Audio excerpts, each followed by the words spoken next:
আসসালামু আলাইকুম রহমতুল্লাহি ওয়া বারাকাতুহু। দেখেন বিড়াল পণ্ডিত সুন্দর, সে কীভাবে গাছে চড়তেছে দেখেন। সব কিছু আগে করছে পর্যবেক্ষণ। দেখেন দেখেন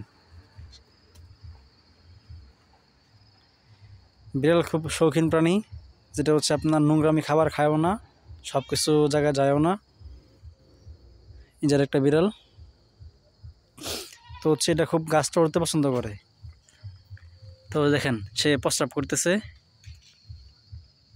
তো সে আগে করে নিল। তো যাবে দেখেন সে প্রস্রাবটুকু আপনার হাত দিয়ে আবার ডাইকা নিছে। তো আমরা যে বিষয়টা জানি যে হচ্ছে আপনার বিড়াল নাকি বাঘের দুধ খাইছিল, সেজন্য হচ্ছে যখন বিড়াল প্রস্রাব এখানে তখন আপনার হচ্ছে ডেকে রাখে, তো তার ঘ্রাণটা না পায়। সত্যি মিথ্যা সে জানি না, কিন্তু নর্মালি হচ্ছে দেখছি ম্যাক্সিমাম সময় বিড়ালটা এরকম আচরণ করে।